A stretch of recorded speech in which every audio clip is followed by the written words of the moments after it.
So everybody can hear me, yes? Yay, okay. So welcome everybody. Oh, hit record. You are. Welcome everybody. I am so happy to see you all on this Greater Ithaca Art Trail call. I am Robin Schwartz. I am the Program and Grant Director at the Community Arts Partnership of Tompkins County. And also on this call is Megan Barber, who is our Executive Director, and her son, Jesse, unpaid assistant. And Leah Davis is helping us with some of the technical aspects of this call, and she is available for hire for your similar needs. The Art Trail is one of the programs of the Community Arts Partnership of Tompkins County. And not only do we have these 2 open studio weekends in October every year, this is our 22nd year, we also have First Saturday events. And the First Saturday events are every first Saturday of the month except for January and October. And we'll do something very similar to this. There will be open studios for artists who want to be open, and we'll have a nightly virtual event. And some of the artists have suggested that those monthly First Saturdays be like a themed thing. You know, like one of the artists said, how about we all talk about what happens when we're halfway through a piece and we don't know how to finish it. We could call it, okay, now what? And we could have a bunch of artists talking on a theme like that. We thought that would be funny. So those are going to be the first Saturdays. Megan, put our websites up into the chat. You'll see our Community Arts Partnership website is going to show up. That's artspartner.org. That's everything Community Arts Partnership. And then, as you know, because you signed up for this event, we have the arttrail.com website as well. There are 3 other virtual events. There's one tomorrow night. There's one on the 17th. There's one on the 18th. It would be so cool if you wanted to sign up for all of them. Different artists each night. And on the 18th, I was thinking it would be really fun to just ask a lot of community members not on the art trail to show us what they've been working on. So I hope everybody could show up for those things or sign up. So housekeeping for this event. The bathrooms are down the hall. We're going to ask you to stay on mute throughout the event.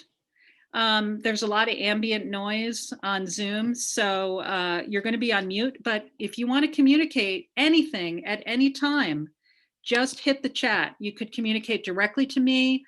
You could say hi to anyone else on the call. You could ask us some questions. You can ask questions for the artists. I figured that what we would do is each artist would talk, and then you could just put in your questions and we'll ask them for you. After the event, after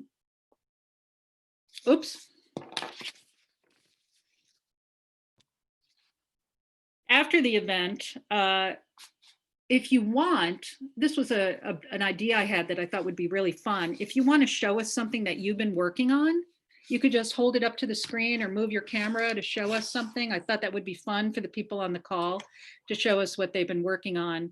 We have at least 2 other people on the call who are on the art trail, Eva Capobianco and Barbara Behrman, I see on this call.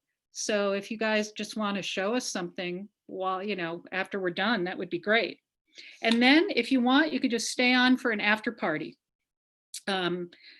We're going to begin, you saw the lineup maybe on the website. We're actually going to start with Margaret Corbett from Raven Barn Studio because someone is having a dance party over her head very soon. So she's going to go first. So let us start. I'm going to introduce Margaret Corbett from Raven Barn Studio. Margaret and Wes Blovelt create handmade tiles with unique and creative designs and shapes. And they also do mosaics. And I know Margaret is going to show us her shower enclosure, chickens we have known and loved. Take it away, Margaret, or Corbett. We call her Corbett. Thank you. Are you hearing me okay, Robin? I am. Okay, good. So, hi, I'm Margaret Corbett. I've been making graphic arts all my life, but about 6 years ago, we built Raven Barn Studio to do specifically tiles and mosaics. And if you're not familiar with it, we are two of the 5 lead artists on the First Street Mosaic project down across from the Science Center. And I'm going to show you around the studio. And we had people come out, even though we asked them to make appointments today, and we had a sale today on the art trail. So hooray for us and for Robin. I'm going to flip the image now and take you around the studio. So this is Raven Barn Studio. And as I said, we built the building in 2012 or something like that. We've been in here for 6 years. That's my stepmother, who is the muse of the studio. She was a painter. And this is where we work making the tiles and whatever other clay things we choose to make. So we have an electric kiln in the corner. We have a small but very solid slab roller, and that's where we roll out almost all of our tiles. And work tables at different heights, glazes, the amazing sink from a middle school in Maryland that I drove down and picked up and brought back. The cost was the cost of transporting it. Here are an example of large plates that Wes makes. This is a single tile called the endangered species. He's a creature of his own devise. Wes makes different kinds of forms to make tiles, to like press the clay into something like this. And in a minute, I will show you what he does with that. And these are current works in progress. So this is one slab of clay cut up into pieces and then put back together again. And when we have repetitive tiles, we have cookie cutters that I make out of sheet aluminum cut at the metal shop down on Cherry Street into 1/2-inch slices, and then I bend them into shape and make cookie cutters out of them. And over on the other, over here you can see, at this point we have probably 150 cookie cutters for all different kinds of, mostly birds and plants. That's mostly what we focus on, and other kinds of critters. Lots of owls. So this is chickens we have known and loved. If you've been to the First Street Mosaic, you'll recognize some of the technology. Wes and I collaborate. Well, today, for example, when I was laying out that what are they? And I'll go back out here. I was laying out and working on the penguin plaque. I drew an outline around the outside of it and gave Wes the sheet of paper with the outline on it, and he cut a backing board for me. And then inside the other studio, the workshop, I will show you more, but there's a distance shot of chickens we have known and loved, and it's a functional shower. I use it all summer long after I take a dip in our pond. So now we're going to go out into the next room, the workshop, and it's dark. So, there we go. And in the workshop, we do all the putting together of the mosaics and other objects. You don't want concrete to mix in your clay. If it gets into the clay, the clay could explode in the kiln. So here is another kind of collaboration we've been doing. We worked on this today. These are tiles that Wes made.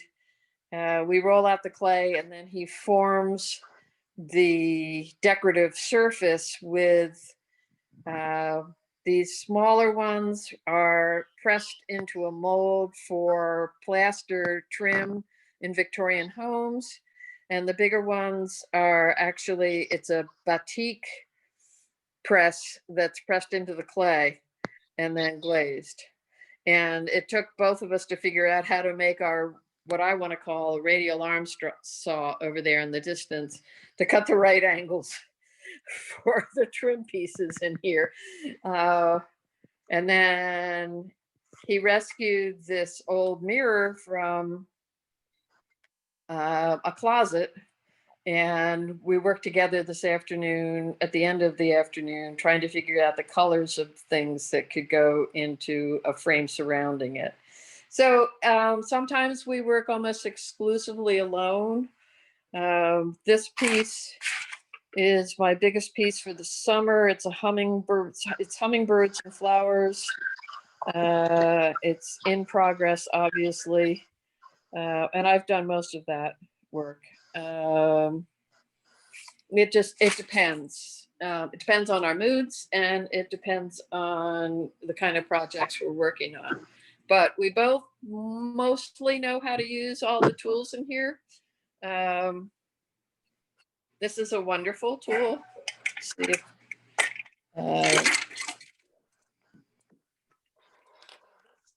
this red saw here will cut these curly Q shapes out of glass or tile. And this is another one of Wes's penguin themes, just in the layout stage. Then we have a flat file or flat saw for cutting straight lines with tile. And one of our visitors this afternoon asked about it. They all have water wells in the bottom. That white tray gets filled with water to cool the tile and the blade as the cutting is taking place. That's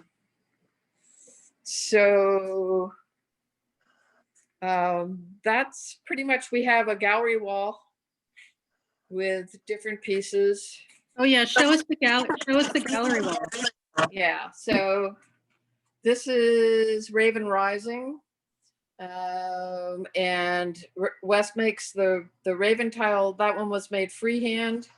We studied with Isaiah Zagar at Philadelphia's Magic Garden, and Isaiah makes all of his students make doily blobs. You squash a doily into a piece of clay, and when you're in the workshop in the morning, you make 10 or 20 of those, and you don't use them because they don't get fired in time, but you will use somebody else's when you're actually laying out a wall outside. Lots of mirrors. The mirrors, if as you can see, there's a lot of action that takes place in the mirrors. The First Street Mosaic is a super place to see that. This piece was done for Community School of Music and Arts. There was an architecture juried exhibition. And this is the view down Aurora Street during the construction of the new condos where the Ithaca, so this is where the new College Town Bagels is. And this is the Marriott. And that's Simeon's before it was reopened, when it was all covered up with construction, green construction fabric. And that is one big slab broken into pieces, laid out, and then surrounded by commercial tile. Wow. Hey, Margaret. Yep. I'm gonna move on to the next person. Great. So you're open on the 18th, right? We are open on the 18th. We are asking people to contact us in advance. Email is the best way.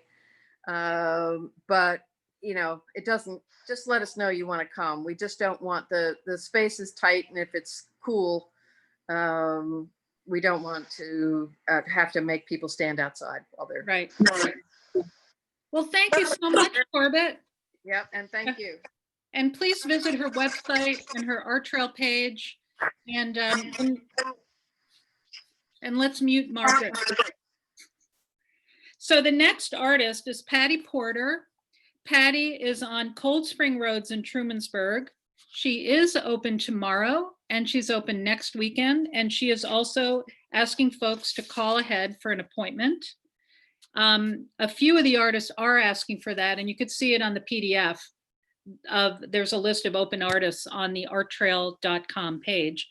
Patty is an expressive realist painter, and we're going to run a video first she made for us, where she takes us right up into and through her studio.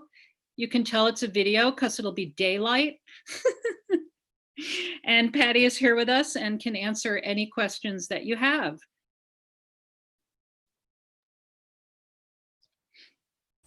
Hi, I'm Patty Porter, and this is my home, my studio, and my little art gallery. It's at 5210 Cold Springs Road, and I'd like you to walk with me, and we'll go inside.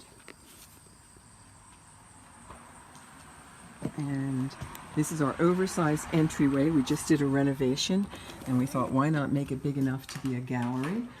So we can hang our coats here, we can store our COVID masks, and also it's a great place for artwork. And some of my artwork is local, but a lot of it is from more distant places. We're going to look at two pictures from Prouts Neck, Maine, and then we get into other artwork that is from farther afield. I'll introduce you to Jay Hart. We share this house together. Hi. I make larger pieces that contain geographic data from imagery and elevation. And here's one that is from Pakistan, and it's ancient agriculture in Somalia with a little bit of dependable river in it, which is rare there. And over here is the coast of Mozambique after a rain when all of the mud washed into the sea. And I'm going to take you up the stairs where the gallery and our home continues. That's a painting of Yosemite. Visited there a few years ago and just love the aspens and the rocks. In the living room, we also use this as a gallery space. And here's one of Jay's works of Libya, and I just find these colors so absolutely soothing. And I'll do a flip, and there's one of my Cuba Lake pictures, and here's sort of the upper deck of the entryway stairs. And we'll continue on into the dining room. As you can see, almost every wall space is part of our gallery. Here's one of a pond that's out by Mecklenburg. And now we're going to move into my new studio with its incredible windows that give me north light. You can start painting in here around 9 in the morning, and you can paint right up until dusk and not even turn on a light. It's just the most beautiful lit room I've ever experienced. And the view outside gives us a whole row of yellow locust into our backyard and our meadow. And there's my vegetable garden. I call it my COVID garden, which has been really plentiful this summer. Almost every inch of wall space in here is filled with paintings that I've done over the years. And we take advantage of the high ceilings in here, and we just stack paintings right up to the rim. And you can see they're intermingled, interspersed with my books, okay? And all of my equipment, my books, my brushes, the easel is right in the center. I have tons of equipment in here, lots of pens, color charts that make easy reference for finding, just the right color for a painting. And And then, of course, the most important part, my paints. Oh, and there's a sock. I use old socks as paint rags. You can protect your hands that way, especially if you're cleaning up something from the floor or trying to just wipe the painting around or the paint around on a canvas. And I hope this just whets your appetite and encourages you to come back and visit us during the art trail and enjoy the space with us. Thank you very much. Bye-bye. Thank you, Okay. Patty. Am I unmuted? Yeah. Did anyone have any questions for Patty? Megan? Yes, there's a couple questions. Robin asks, Patty, do you work from photographs? I do. I do a lot of walking. I spend a lot of time outdoors in nature. Early on, I wanted to be a plein air painter, but I realized I need the comfort of my studio with no bugs, with a refrigerator handy, with lots of reference material too. So I am a studio painter who bases a lot on reality. A few days ago, I'm so glad that the tour was done during daylight hours, so you can see the view outside of that big window. And so right now, all of those green trees have just turned amazingly green and yellow and oranges. And I woke up early one morning, and just the way the light hit the field behind our hedgerow and illuminated that, it was just inspiring and the perfect fall painting to paint. So that's what I'm working on now. And that is both, you know, I can see it every morning until the leaves fall off the trees. And it's right here in the studio. And it was interesting today. We didn't have a lot of visitors, but we had 4, and most of them actually did call ahead to make sure that we had no crowds. But I actually got to give 2 garden tours to people and gave away a few tomatoes too. Nice. And there's another question, this one from Corbett, asking what kind of paint? Oh, Corbett, I have always used oil paints. I tried watercolors. I drowned in watercolors. The paintings drowned in watercolors, and I admire anybody who can do watercolors. And a few years ago, I thought, well, I should switch to acrylic because they're less toxic. And I just got really frustrated. So, you know, as long as my health holds out, I'll stick with the oil paints. I like the smell too. Great. And there's another question just came in from Ava. Have you painted the scene from your windows? Well, that small one is what I've got on the canvas now. I don't know if I can turn this and without shaking you guys up, but so you can see that this is what I'm working on now. And it will, when it's finished, to be a lot more colorful, but it will be from that. And then I also have photographs because that scene, the meadow in the backyard, changes all the time. So I have lots of photographs from the winter where you have this sort of scrim of tree trunks with lots of snow and crisp sunlight behind it. So yeah, there'll be more of that scene. Thank you. So there was another question, but Patty, just go into chat. Barbara wanted to know, what about acrylic paints did you find frustrating? But you could just like type into chat for her. Oh, so, right?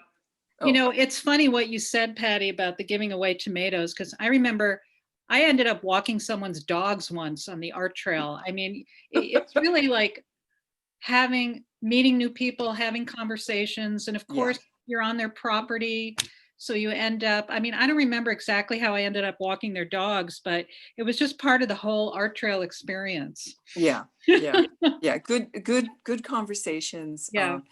And you relate to strangers, and you all realize you know somebody in common. Yeah. Anyway, so it's good. Yeah. Corbett wants everyone to know she gave away radishes today. So it's the garden art trail. Yeah. Tomatoes and peppers were my gift. There you go. So. Okay, thank you, Patty. You're welcome. So next, we're going to go to Sarah Gateauca. She is Zooming tonight from her Luna Fiber studio right on Main Street in Trumansburg. She is open tomorrow and she is open next weekend. No need to call for an appointment. And Sarah has a dye farm and weaving studio. And tonight she'll also show us a brief demo of one of her floor looms. Hi, everyone. My name is Sarah Gateauca. I'm the owner of Luna Fiber Studio.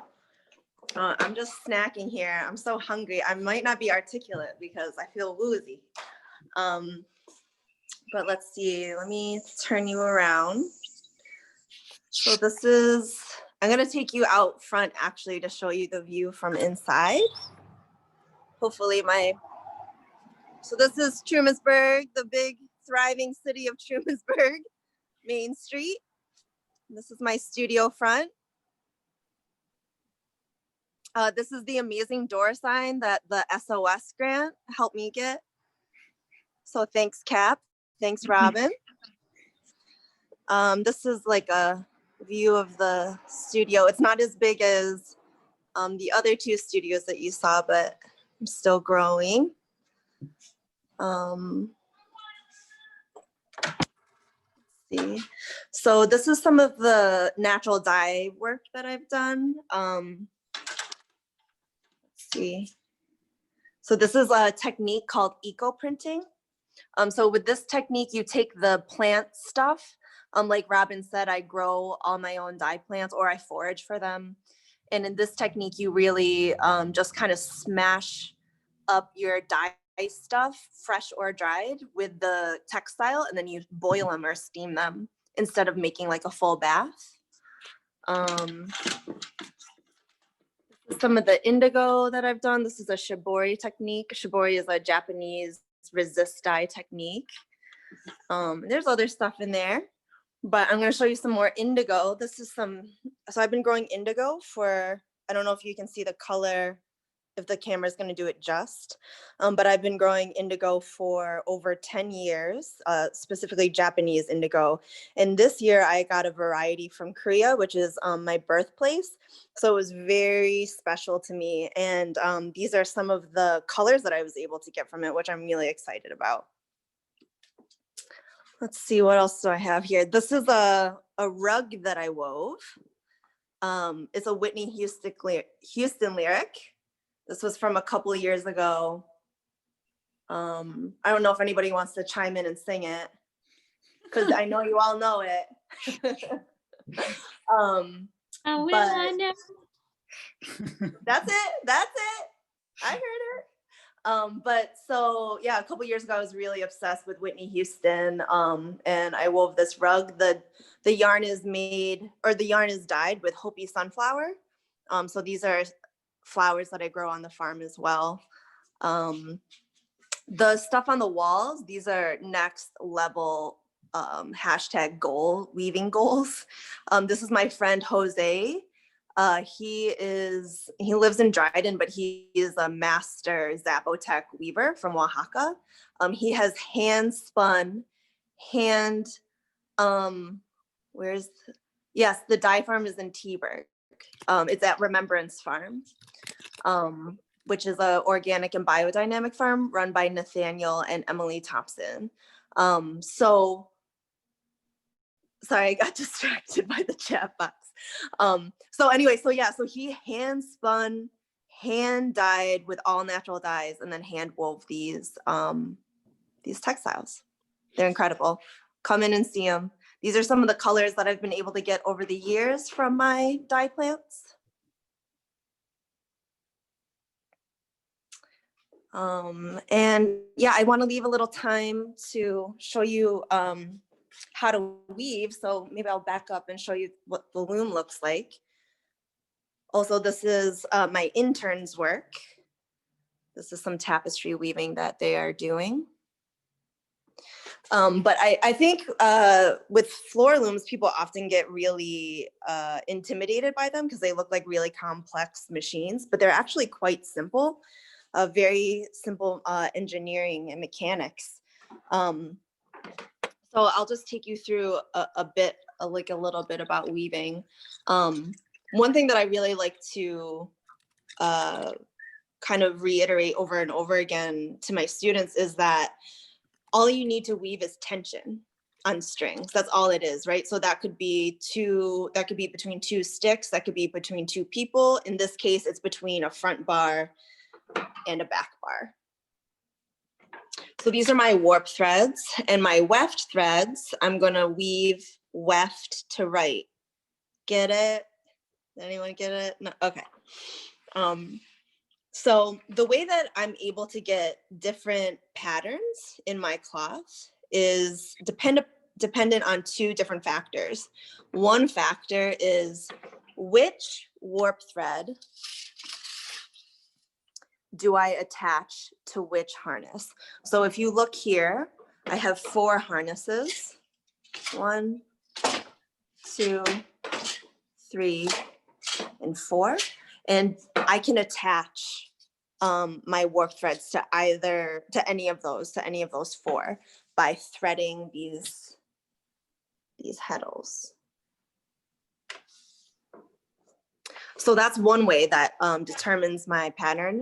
The other determinant factor is which harness do I lift at which time, right? So my harnesses are controlled by my what are called treadles, but they're really just pedals below the loom. I'm in sock feet, but I'm going to start by lifting 1 and 2, or I'm sorry, 1 and 3, and then 2 and 4. And you'll just see what that looks like. So I'm taking my shuttle and I'm shooting it through this triangular area here called the shed.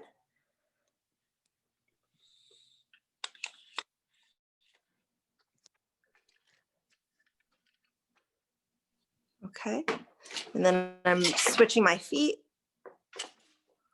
and then I'm beating. And this is called the beater bar. It's a very abrasive word, but it's really just a light tap.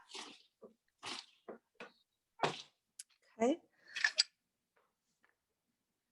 Now, after I weave this row, I'm gonna switch it up, and I'm gonna instead lift a different combination of threads. So I'm gonna lift, instead of lifting 1 and 3, 2 and 4, which is kind of just lifting every other thread, I'm gonna lift this combination right here, which is 1 and 4, 3, 4, 2, 3, 1, 2. And you'll be able to see the difference right away.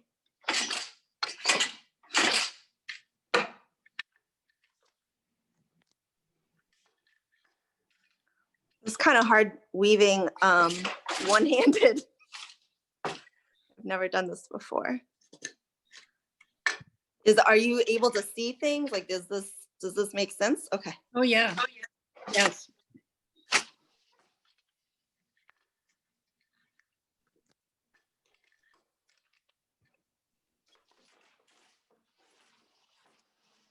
Yeah, this is great. I've never really known how this worked. Really? Well, how much do you map out ahead of time? Like, how much are you improvising a lot of the time, or is this all mapped out on paper? Or yeah, there's a lot of planning ahead before you sit down at your loom. I mean, you can freestyle it. Zoom in on the fabric. Is that? So you can see where I just wove the new pattern. Like, this was just weaving plain weave, which was the 1 and 3, 2 and 4. And then I switched to a new pattern. And this is the diagonal that happens. So there's like dozens and dozens of patterns that I can weave with just this one setup. so like the Whitney Houston blanket, how many hours do you think that took? It took 2 solid weeks, like every night from like 8 p.m. to midnight, I remember. Yeah. Yeah. So I don't know how much that adds up, but yeah, it's a time-consuming process, but it's also a really meditative process. You know, throughout the world, throughout cultures, like weaving is always intertwined with spirituality, practices of spirituality. And for me, I think that I'm sure a lot of artists feel that way about their making and their processes, is that like it's something that's Um, I mean, I call it spiritual. I don't know if I missed any of the questions in the chat box while I was. Megan? Yeah, I was just unmuting. No, I think you saw them. Okay. Well, we did want to know, is your dye farm, is it in your backyard? The dye farm, or where is it? So it started in my backyard. The first year I was on the art trail, I was Yeah. in my apartment and it was in my backyard. I now have a little plot on Remembrance Farm, which is an organic and biodynamic farm in Trumansburg. They specialize in greens, really good, delicious lettuce greens. Wow, there's vegetables in this art trail. And are you doing workshops, or what are you doing during the pandemic? So I used to teach classes, and now I'm just doing private instruction, so one-on-one lessons. And I teach both weaving and also natural dye instructions. Mhm. Great. That was really cool. Thank you, everyone. And you are open tomorrow, and you're open next weekend from 11 Yep. to 5. So Yep. Come hang. from hang. I don't know if she has any vegetables to give you tomorrow. I But- don't. Okay, it's not part of it. All right, next up, we have Andy Finkel. And Andy works from his basement studio in downtown Ithaca. And while he's not open on the art trail weekends, he's happy if you contact him anytime. That goes for all the art trail artists. You can contact them anytime during the year if you have any questions, if you want to look at their work, if you want to buy their work. And Andy paints misfit creatures and frequently paints from folklore and cryptozoology, which I just learned what it was. I had to look it up, Andy. Okay, And all right. It's the search for and study of animals whose existence or survival is disputed or unsubstantiated. So take it away, Andy. Hey, everyone. Yeah, I'd like to draw and paint monsters mostly. Lived in Ithaca for a couple of years now. Second year art trail, but I'm closed for obvious reasons. But yeah, it's fantastic here. I'm down in the basement, where I got a space where I'll very messy. I got a painting table, got a easel set up, different stuff on the wall. I'll hang it when I'm done. So some examples of stuff I'm working on. I paint on a lot of junk and stuff that I can find. It's cheaper that way, and also I feel better that I'm making something out of waste. So I got like, here's a jar lid with a monster on it. Do like enamel paint, like the kind you put on a car, so it gives it a nice shine. Did a series with animals eating people food, because I think people like animals acting like people. So I did a series of that, and that's a goat eating hamantaschen. I did the alphabetical thing, so it was a animal with the B food, a C animal with the D food, and so on and so forth. And yeah, that was G and H. That's some discarded wood I found in a frame from reuse. The UFO. This Bigfoot. So cryptozoology. I'm into cryptozoology. I think that stuff's really interesting. I'm not super serious about it, but I do like it. So sometimes I'll do the monsters kind of like they've been described, and sometimes I'll do it just, extra goofy. Here's Bigfoot painted on a maple syrup jar. You do layers. The yellow, and then layers on it. So I usually make them happy because it's just nicer that way. three-eyed Bigfoot. These are some of my drawings that I do. That's three-eyed Bigfoot with a little man in black there watching over.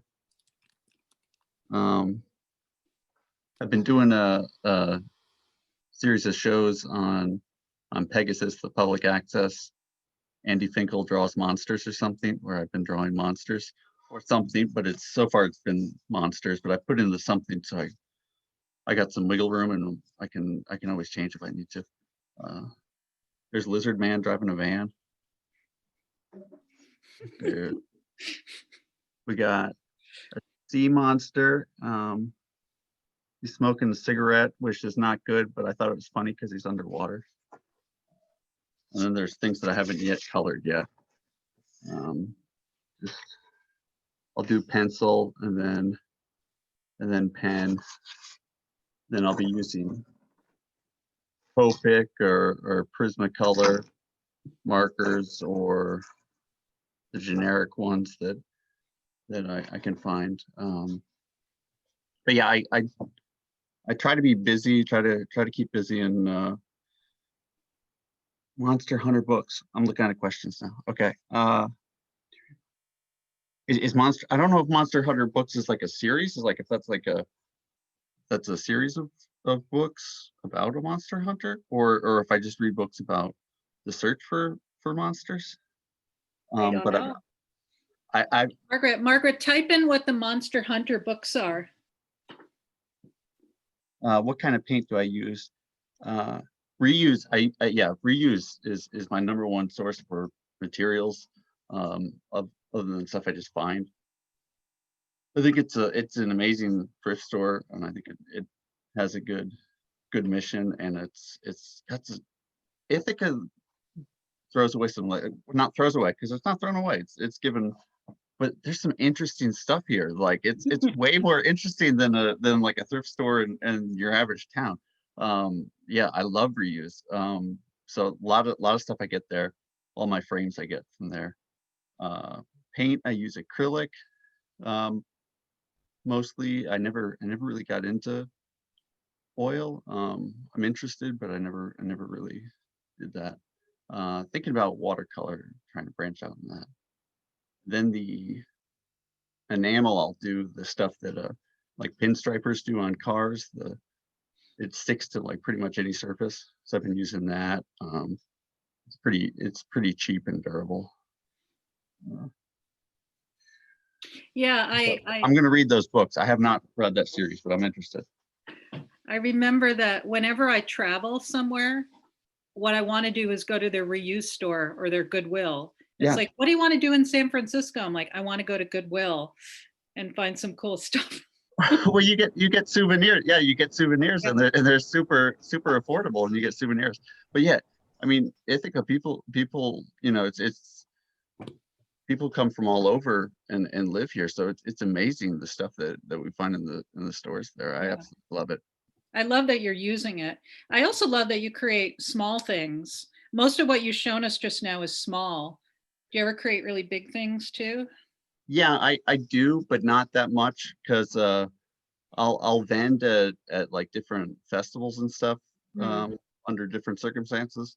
And I got so tired of like lugging all the big stuff around, and I was like, I'm just gonna do small stuff. And then other people will say like, oh, I really like your work, but I don't have a space for something like that. So I called their bluff and started doing small stuff.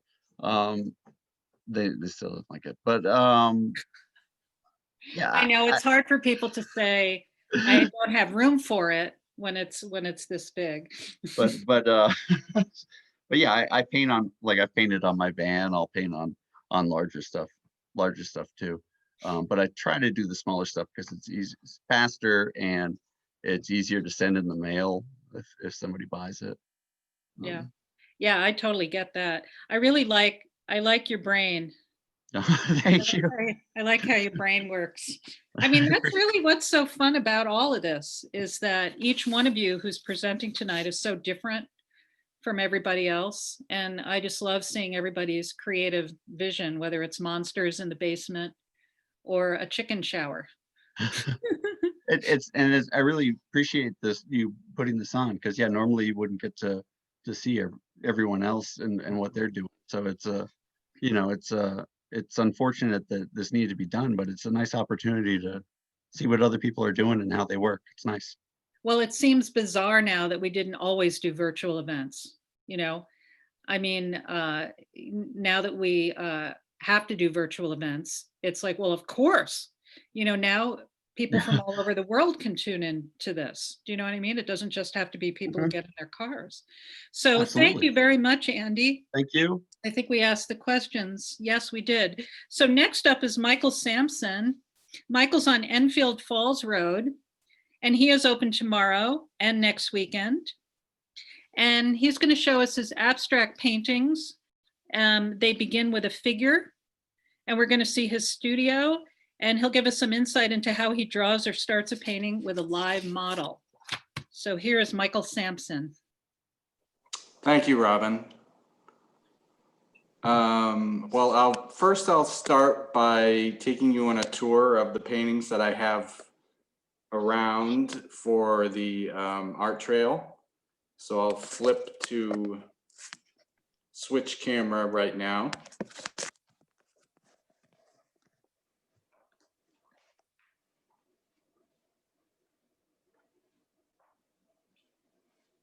These are a few of my newest paintings.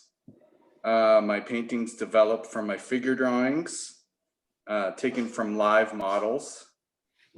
The lines and the shapes of the body create the initial gestures, and that's how I sort of start out.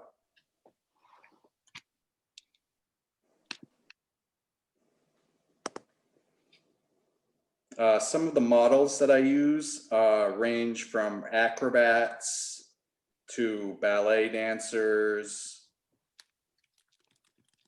to duos, traditional models, various surroundings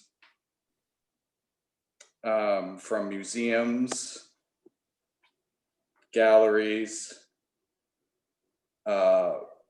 the Mulholland Wildflower Preserve in Ithaca.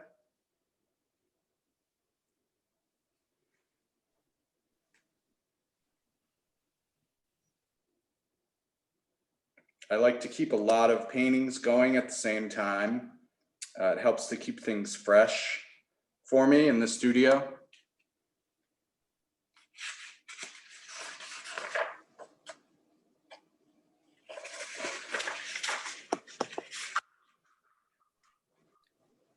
So Michael, your work is different from when I first met you. I know, Robin.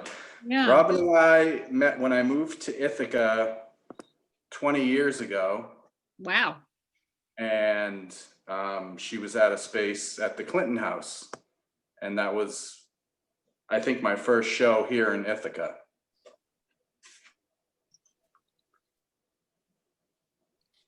So I usually work from when I'm working from the live model, it's starting out from shapes, and I'll do a quick demo after I show you some of my works.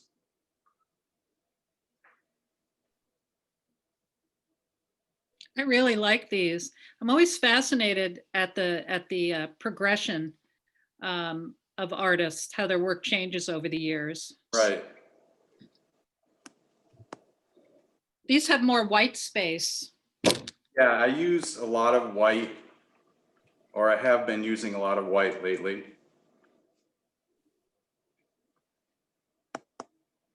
My cat. I have to just tell you all that my husband wishes there was a Greater Ithaca Cat Trail.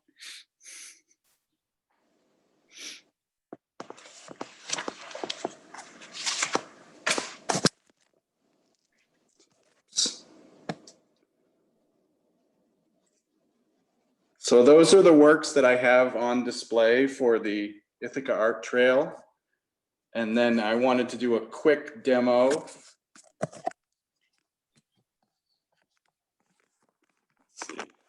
Is this in your house, Michael? Or are you This is in my house at 210 Enfield Falls Road. Because I know you also have a studio at the Artist Alley at Southfield Yes. Business Park.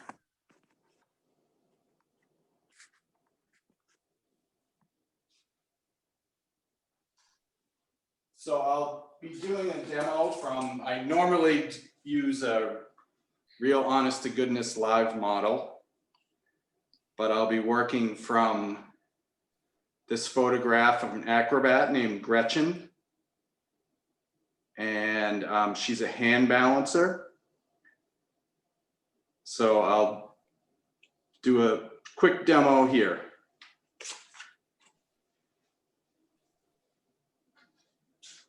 I'm glad you're doing this, Michael, because I really didn't have any sense about how the Right. live model transformed to an abstract. Yeah, usually the people that I'm drawing with are the only ones that see my process. So I start with a very chunky, sort of large charcoal to get the gestures down of the body.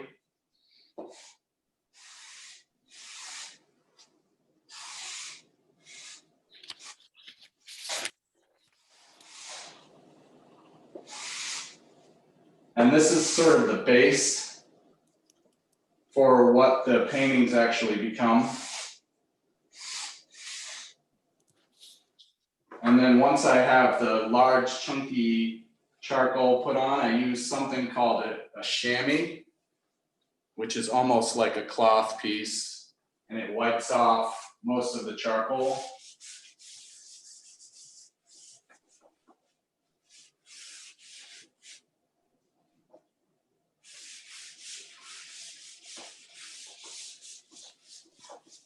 I'm not really trying for a representational type of picture. I'm just trying to sort of build a base and a foundation.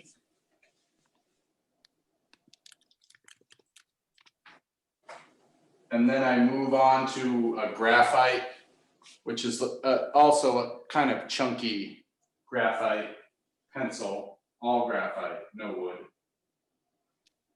And I follow the line of the figure.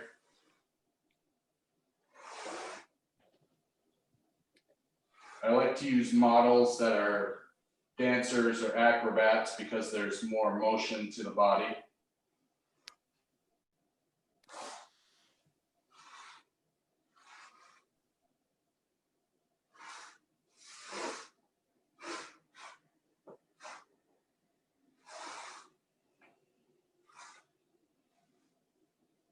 Have you done any with cats?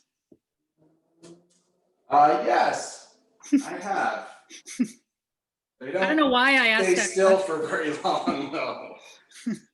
And then I move on to like a 3-in-1. It's a Stabilo 3-in-1. So it's a colored pencil, a crayon, and watercolor. And that gives a really graphic line.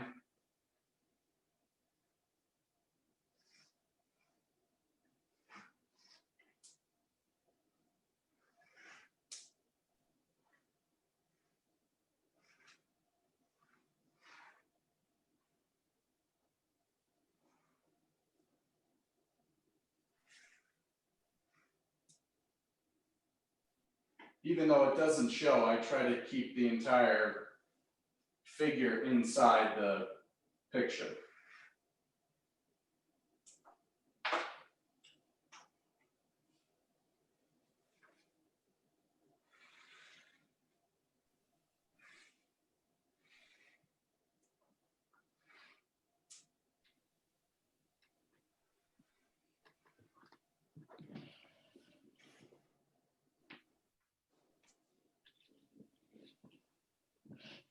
And that's how I start my abstract paintings from the figure. I'm so glad you showed us that. I was always curious about that. Thank you, Robin. Does anyone have any questions for Michael?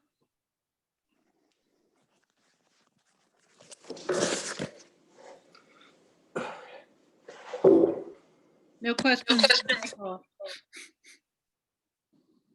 Okay. Thank you, guys. I want to see the one that was done with the cat, though, if you could. So does anyone on this call want to show us something that they've made? Especially maybe Eva, because you're on the trail. Just type it into the chat and we'll spotlight you.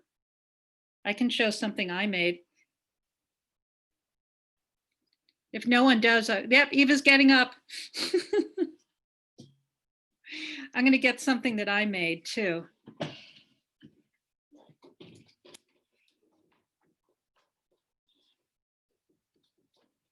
And maybe Barbara Behrman, I think, is also on the call, and she's an art trail artist.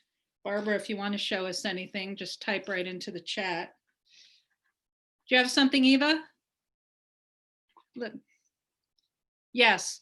Leah, if you could spotlight Eva Capobianco and unmute her.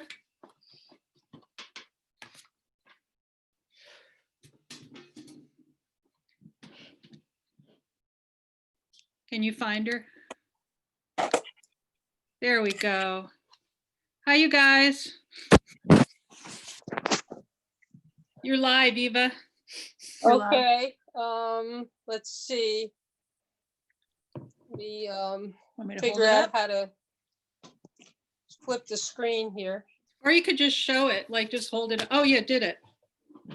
So this is a pattern that I'm in the middle of cross stitching.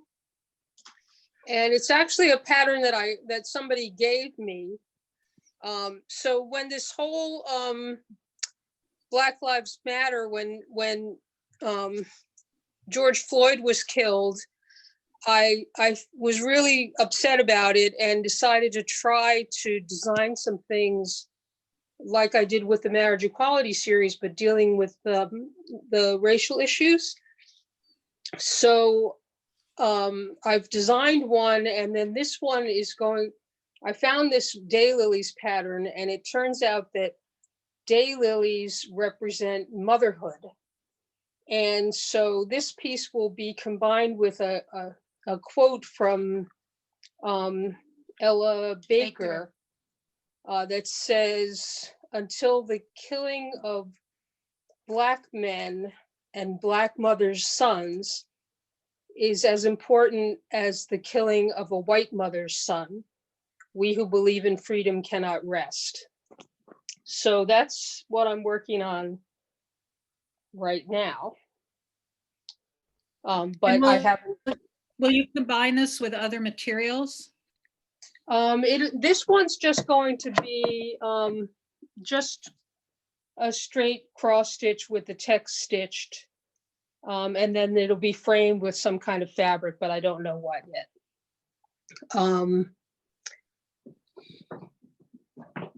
Thank you. I'm actually inside, so I could show you.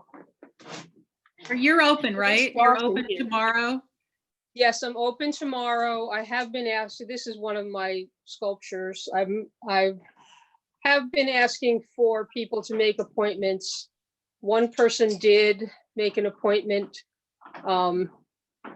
This is a little altar, an impromptu altar. My mother moved to Florida, but she didn't take all of her stuff with her. And this is a box I made for my father's ashes and my mother's perfumes, along with one of my sculptures. So, and that's an Yvonne Pyburn painting. We have a number of paintings, actually. This is a Patty Porter painting that we bought. Oh, Patty! Yes. So, and that's Marion von Soest on the right. So we collect local artists. Diana Ozelins. And she's mentioning people who are members of the State of the Art Gallery, as is Michael Sampson, right? No, Finkel actually is not a member anymore. He Okay. left us. We'd love to have him come back, but he's not a member currently. Well, thank you, everybody. So I think this was a really great event. The timing went well. It was fun. I hope you all had a good time. It seems to be raining outside. I didn't know that. And if anybody, we're going to officially end this event, but if anyone wants to just stay on and chat, we will just take everybody off mute. I'm unmuting all right now. So now this is the after party. If you want to hang out.